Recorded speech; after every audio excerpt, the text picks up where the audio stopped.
చివటమమ్మ మహాసమాధి చెందబోతున్నప్పుడు కొన్ని రోజుల ముందర సూరమ్మ అనేటువంటి ఒక భక్తురాలు ఒక మంచి ప్రశ్న ఇలా అడిగింది. అమ్మ, మాకు ఏమీ తెలియదు, మీరు మాకు ఏమీ చెప్పరు, మాకు ఇంకా తెలిసేదేలాగా? చూడండి, సూరమ్మ అంటోంది ఎన్నో సంవత్సరాలు ఆమెను సేవించి ఎన్నోసార్లు వస్తూ పోతూ ఈ క్వశ్చన్ అడుగుతూ ఉన్నది. మీరు మాకు ఏమీ చెప్పరు, మాకేమో ఏమీ తెలియదు, మరి మేము తెలుసుకునేది ఏ విధంగా అన్నప్పుడు చూడండి, చివటమమ్మ ఇలా చెప్పడం జరిగింది. చెబితే తెలిసేది కాదే, చస్తే తెలుస్తుంది. చూసారా, ఈమె ట్రాక్ డిఫరెంట్గా ఉంటుంది. మాటలు చిన్న మాటలు మాట్లాడి చెంప చెల్లమంటది. చివటమమ్మ మాటలు చాలా అద్భుతంగా ఉంటాయి. సాధారణ భాషలో మాట్లాడుతుంది, ఎక్సలెంట్గా మాట్లాడుతుంది.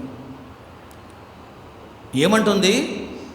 నీవు నాకేమి చెప్పావు, నాకేమీ తెలియదు, మరి తెలుసుకునేదే విధంగా అన్నప్పుడు చెబితే తెలిసేది కాదే, చస్తే తెలుస్తుంది. ఇక్కడ చస్తే అని అంటే ఏమి చస్తే? నేను నాది అన్నటువంటి అహంకార మమకారాలు చచ్చినప్పుడు నీకు తెలుస్తుంది అని చెప్పడం జరిగింది. అంటూ ఇలా చెప్పింది అమ్మ. గురువు దారి చూపిస్తాడు, ఆ దారిన నడిచి గమ్యము చేరవలసింది నీవే. చూసారా, the Guru will show the way. ఇప్పుడు నువ్వేం చేయాలి? నీవు ఇంకా నడవాలి, ఆ మార్గంలో ప్రయాణం చేయాలి. గురువు మీద కేవలము భక్తి ఉంటే చాలదు, గురువు చెప్పినట్లు చేయాలి. చూసారా, ఆజ్ఞాపాలన. ఒక గొప్ప వైద్యుని మీద నీకు గౌరవం ఉన్నంత మాత్రాన నీ జబ్బు తగ్గిపోదు. చూడండి, చాలా చక్కగా మాట్లాడుతుంది. అతడిచ్చిన ఔషధము సేవించాలి, పథ్యము పాటించాలి, అలాగే ఇదేను అన్నదంట చివటమమ్మ. చూసారా, అంటే ఫైనల్గా అమ్మ ఏం చెప్పింది? గురువు ఏమి చెబుతాడో దాన్ని విను, ఆ మార్గములో నడువు. నువ్వు డాక్టర్ అంటే నీ రోగం పోదు. ఏం చేయాలి? డాక్టర్ యొక్క స్మరణ పక్కన పెట్టు. డాక్టర్ ఏ మందిస్తున్నాడో ఇదిగో ఆ ఔషధాన్ని నీవు సేవించు. డాక్టర్ ఏం తినవద్దు అంటున్నాడో ఆ పథ్యాన్ని నీవు పాటించు. కాబట్టి ఔషధాన్ని సేవించు, పథ్యాన్ని పాటించు. సిద్ధగురువుని సేవించు, ఆయన చెప్పింది పాటించు. ఈ రెండు తెలుసుకుంటే వాళ్ళకు బ్రహ్మజ్ఞానం కలుగుతుంది. 4 రూపాయలు సంపాదించాలని ఎలా అర్హత పడతామో అంతకన్నా ఎక్కువ ఆతృత ఉండాలి అన్నదంట ఈమె. చూడండి,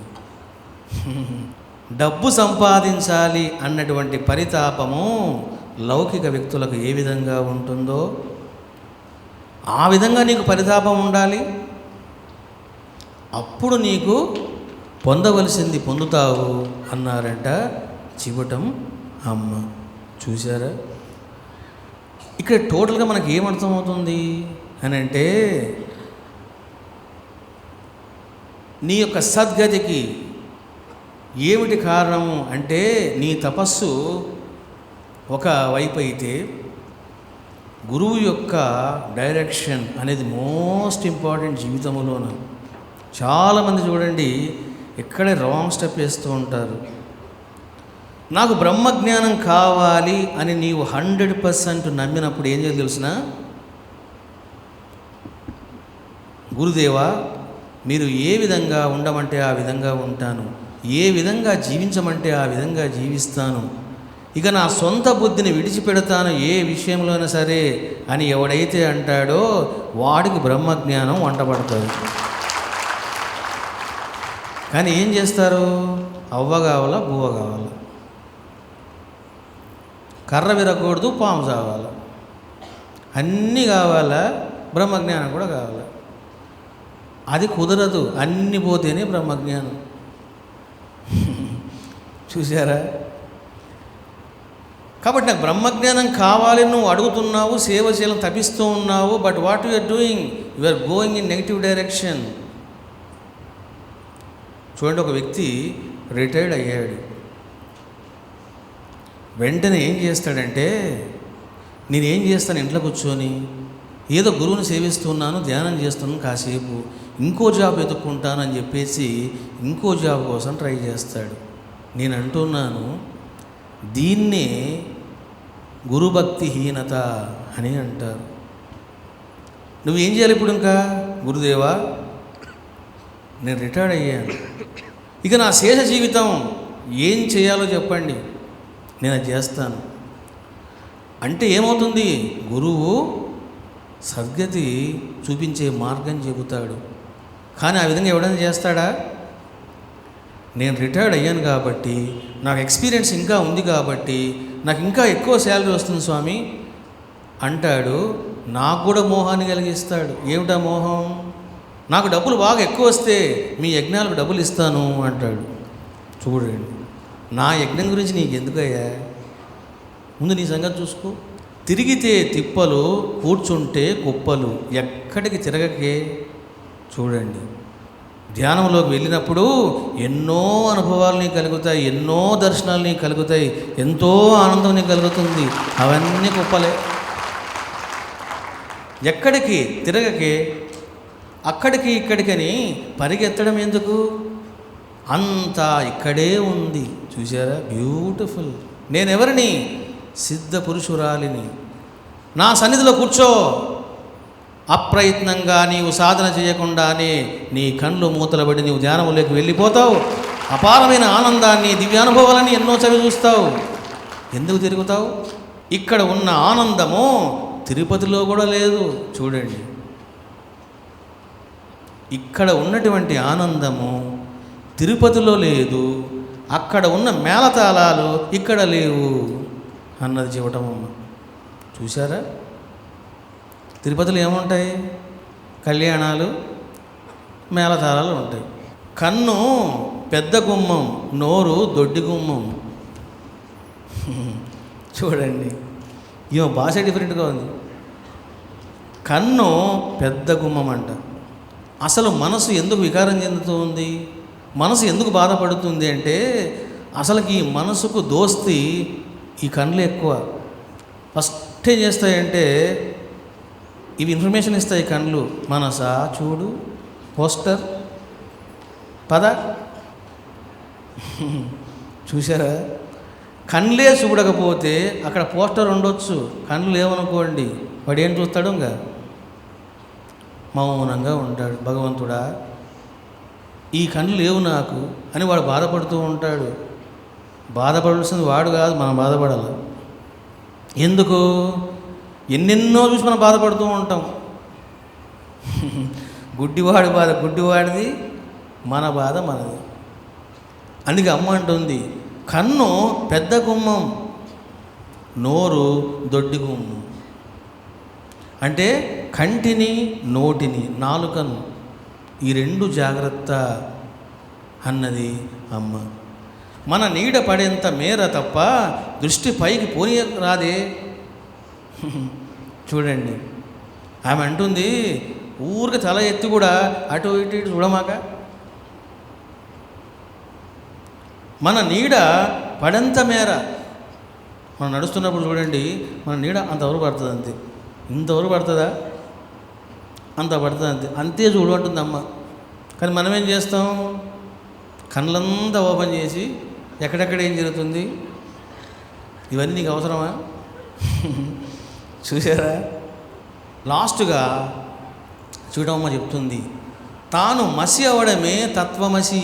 చూడండి, తాను మసి అవడమే తత్వమసి.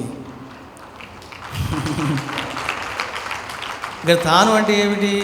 నేను అన్నటువంటి వ్యక్తిత్వం, నేను అన్నటువంటి అహంకారము. తత్వము అసి, ఆ బ్రహ్మము నీవు అయి ఉన్నావు అని శాస్త్రం చెప్తే, చూడండి, చివటమ్మ చెప్తుంది, తాను మసి అవ్వడమే తత్వమసి. ఎప్పుడైతే అహంకారం నశిస్తుందో బ్రహ్మమే మిగులుతుంది అని చెప్పడం జరిగింది. మరి ఈమె జీవితంలో ఇంతటి సిద్ధపురుషురాలు ఎలా అయింది? చూడండి, ఈమె గురువు కోసం అన్వేషిస్తూ ఉంది. పరితాపముతో కొడుకుని విడిచిపెట్టింది, సంసారం విడిచిపెట్టింది, బయటకు వచ్చేసింది. పాలకొల్లు దగ్గర సాధురాం బాబాజీ అన్నటువంటి ఒక గురువు ఉపన్యాసం చెప్తూ ఉన్నాడు. ఆయన ఏం చెబుతూ ఉన్నాడు? అవధూత లక్షణాలను బోధిస్తూ ఉన్నాడు. చివటమ్మ వచ్చి ఆ ఉపన్యాసం వినింది. ఉపన్యాసం అయిపోయిన తర్వాత ఆ గురువు దగ్గరికి వెళ్ళింది చివటమ్మ. నాకు అవధూత లక్షణాలు ఇంకా కొంత క్లారిటీగా చెబుతారా అని అడిగిందంట చివటమ్మ. ఎప్పుడైతే ఈ మాటలు విన్నాడో అతని కోపం వచ్చింది. కోపం వచ్చి ఇలా అన్నాడట, నేను వివరిస్తే నీవు ఆచరించగలవా అవధూతలాగా అన్నాడంట ఆ గురువు. చూడండి, వెంటనే ఈమె తన చీరను విప్పి అలా పాడేసిందంట. ఆశ్చర్యపోయాడంట ఆ గురువు.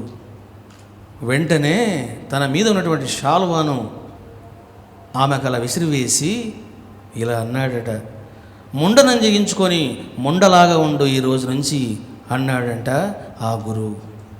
చూశారా?